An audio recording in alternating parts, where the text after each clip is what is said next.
Assalamualaikum warahmatullahi wabarakatuh. Alhamdulillahirabbil alamin. Allahumma shalli wa sallim wa barik ala sayyidina Muhammad wa ala sayyidina Muhammad amma ba'du.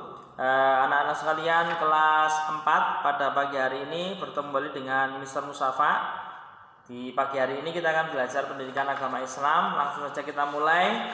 Untuk pendidikan agama Islam, kalian buka halaman 109 buku paket. Kita akan belajar tentang gemar membaca.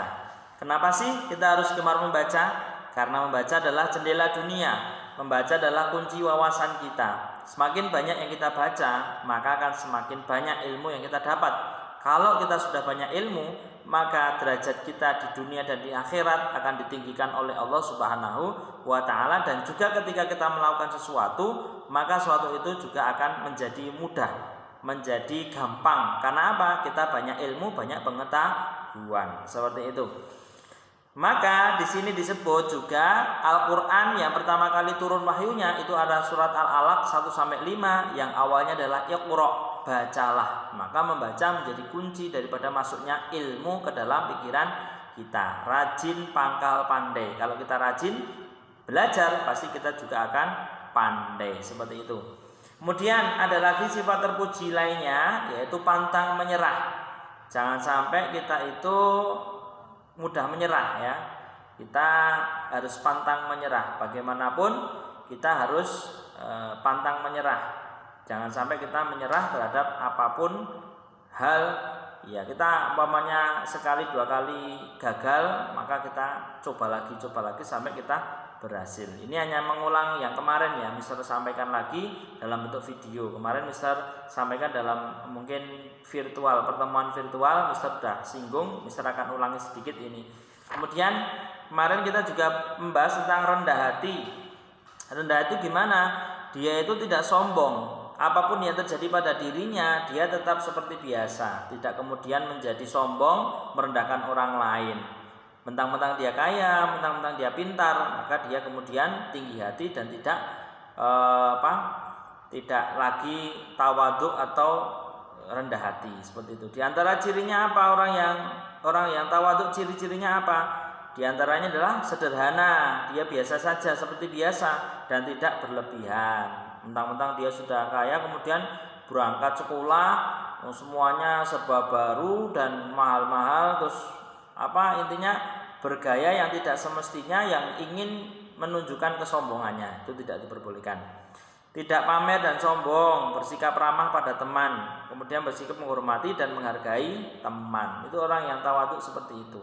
Jadi dia seperti contoh di sini, Lili menyapa Novi, mereka pun bersalaman dan Novi saling memperkenalkan diri, keduanya pun menjadi akrab. Lili di sekolah barunya semua siswi 4 ramah Lili dan Lili juga ramah pada mereka. Ini ada cerita, siswa baru Lili berusaha mengenalkan teman-teman sekelas. Lili menyapa dan memperkenalkan dirinya terlebih dahulu. Karena Lili mau memperkenalkan dirinya pada teman-teman barulah di kelas, maka mereka menerima Lili dengan senang hati. Pelajaran dapat kita petik dari cerita di atas, jika ingin dihormati maka kita harus hormati orang lain. Jadi kalau kita ingin dihormati, kita hormati orang lain. Kalau kita ingin dibaikin orang, maka kita harus baik. Tapi kalau ketika kita berbuat buruk, maka keburukan juga akan menimpa kita. Kalau kita memang awali dengan keburukan, maka sesuatu mulailah dengan baik, maka akan yang keterima adalah baik. Kita lanjutkan. Kemudian adalah sikap hemat. Hemat di sini adalah kita cermat atau tidak boros dalam memanfaatkan sesuatu, apapun itu. Jadi boros atau hemat ini bukan hanya uang, tetapi juga waktu. Apapun yang kita lakukan, kalau kita berprinsip pada hemat, maka kita akan menjadi orang yang disiplin, bisa mengatur waktu dengan sebaik-baiknya. Perilaku hemat adalah menabung sebagian saku yang kita peroleh dari orang tua. Salah satunya itu, ya. Dan juga hemat waktu juga bisa ketika kita mengerjakan sesuatu, kita jangan sampai mengulur-ulur waktu ataupun membuatnya menjadi lama. Ya, orang yang berperilaku tidak hemat, boros akan merugi. Karena apa? Dia mendapat uang banyak langsung dihabiskan sehari. Umpamanya Mister dapat uang 100 juta, satu hari langsung dihabiskan semua, habis. Besok lagi udah gak punya uang, maka dia akan menyesal. Apa yang dilakukan itu tidak bagus. Karena orang yang boros itu adalah termasuk dikatakan di Al-Quran, innal mubadzirina kanu ikhwana sayatin. Orang yang mubadir atau orang yang berbuat tabdzir, berbuat boros maka temannya setan. Nah itu ya.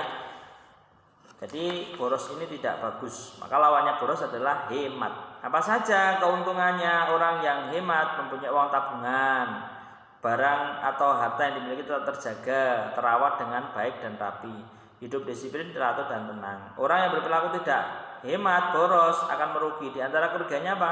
Tidak punya tabungan.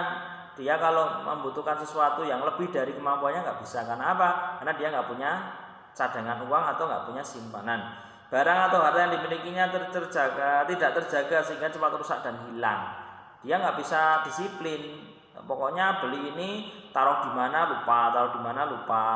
Kadang-kadang tidak dirawat akhirnya jadi rusak. Hidup tidak disiplin, tidak teratur dan tidak tenang. Ya seperti itu ya.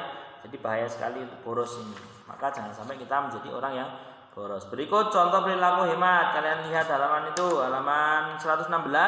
Itu ada menyisihkan uang sakunya untuk dimasukkan celengan. Nah setelah penuh kita buka celengannya, uangnya banyak.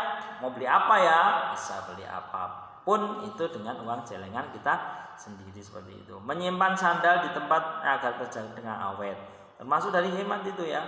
Ditaruh di tempatnya. Kalau nggak di tempatnya, taruh bawah, hujan kemudian banjir, karena banjir itu sendalnya hilang. Atau taruh bukan di tempatnya, kemudian kena angin hilang. Nah, itu seperti itu ya. Nah, setelah menyimak video ini, kalian coba kerjakan tugasnya halaman 119 ya. Kalian kerjakan 119 sampai 120. Nanti Mister akan kirim linknya. Seperti itu ya. Kurang lebihnya Mister mohon maaf. Billahi taufiq wal hidayah ihdinas siratal mustaqim. Wallahu muwaffiq ila aqwamit thoriq. Assalamualaikum warahmatullahi wabarakatuh. Goodbye.